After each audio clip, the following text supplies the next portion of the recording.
The drawing on the left has what I call a two-dimensional focus. We're really concentrating on the outline of parts that we can see.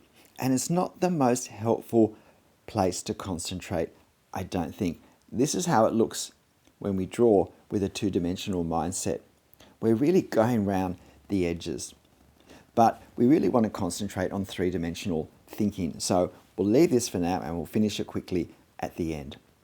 So now we're thinking 3 dimensions. And what this means is when we look at our photo, even though the photo itself is two-dimensional, the object that we're drawing is three-dimensional. It has width, it has height, but it also has depth. And it actually has a form, a three-dimensional form, that's different to what we see. It's not a box like below.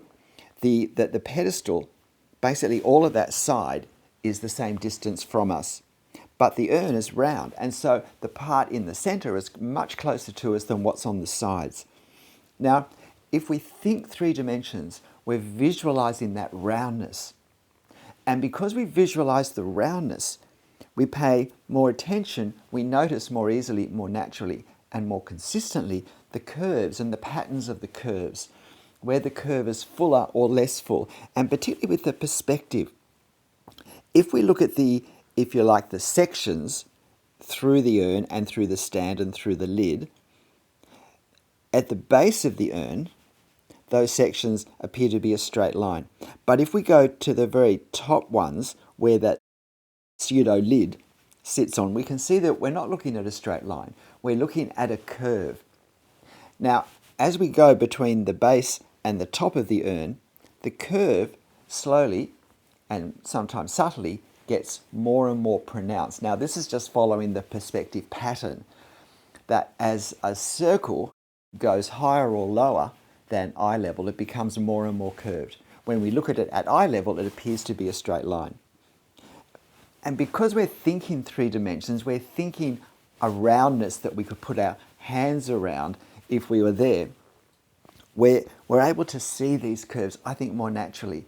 And because we've got a fuller take of what we're looking at, the marks, the lines we start to find to draw this come more easily, more naturally, and more accurately. Now, the assumption is we want to have a fairly realistic vase. And while I'm going to put just a few tiny bits of hatching on this, I'm not going to do a lot of hatching because I don't want the 3-dimensionality to come from the hatching, the light and dark effects. I really want it to come from the control of our ink supply onto the paper. This drawing took me just over 12 minutes to do in real time. It's done with a 0.1mm Unipin fine liner. And please hit that like button if you're finding these videos, these comparison videos helpful, and let me know in a comment if that's the case. And why not subscribe to my channel if you haven't already. But what I'm really wanting is to find marks to express the form. Visualizing the 3-dimensionality also extends to the decorative elements, this oak leaf swagging that goes around the sides. We visualize that it curves around away from us. And because I'm not thinking 2D, I'm not going round the outline of the whole thing. I draw the sections as if they're stacked blocks, stacked children's blocks building a tower. So I draw the shapes and I fit the shapes onto each other. And that also helps me with symmetry, which is very important for a subject such as this. That if we draw a line down the middle and we flip the left and right, they should be the same. Now, it's not easy to do, and it takes some persistence in observation. And let me just say, this wasn't my only take for this video.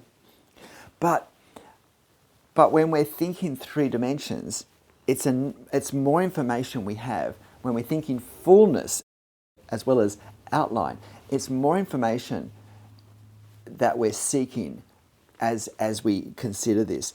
And that, I think, lets us observe more deeply, more carefully, and get more.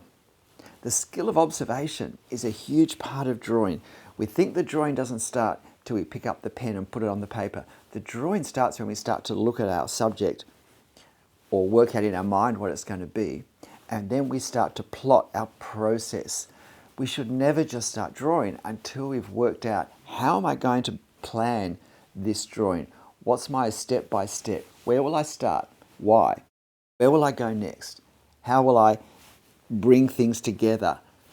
And then we can start to imagine our finished drawing. And so for me, I imagined it as fairly sparse with ink, not too much unnecessary ink. But we start to visualize how we want it to look, and now we can find the marks or withhold the marks that will have it look the way we want. Our drawings shouldn't make us a victim of chance. It's not just random throwing things on the paper, but it's plotting a process, imagining how they're going to look. And now we have something to work towards. Now, if as we draw, more opportunities come to mind, then of course we're free to follow whatever. We can change how it's going to look. Or sometimes something may not quite go right, and that will have us change where we were going to go to make the best of where things have been at this point. Notice with the pedestal, again, I'm drawing in sections like stacked blocks, although these ones actually do look more like stacked blocks. And I'm drawing my lines nice and quickly and briskly. And that gives a very different feel. At the end, when we compare them side by side again, just look at the difference in the line quality, the difference we get with continuous lines that keep moving in the same way, fairly briskly, fairly smoothly, and lines drawn in this way, where I'm moving the pen very quickly. There's a lot of variation in the way the different lines in different parts look. And I can do two of these lighter, brisker lines over the top of each other, and that creates a different effect as well. All of this, I think, captures the variety of light and image perception that we have in life. So what do you think for this urn that's actually in the grounds of Schönbrunn Palace in Vienna? And please hit that like button for me if you haven't already. So here we go, just finishing the detail. But again, we're really trying to outline shapes and decoration that we see. And I'm not sure it's particularly satisfactory. And when we compare it to the second one, even though it's not, it actually has less shading than the one on the left. But the one on the right, I think, has a much more sense of a roundness of 3 dimensions. G'day, I'm Stephen Travers. Look, hope you found this interesting. So much of how we draw comes down to how we think. And we mustn't sell ourselves short by inadequate thinking before we observe even, and then before we start to draw. But in the end, however you draw, however it turns out, make sure you have fun. I'll see you next time. Bye.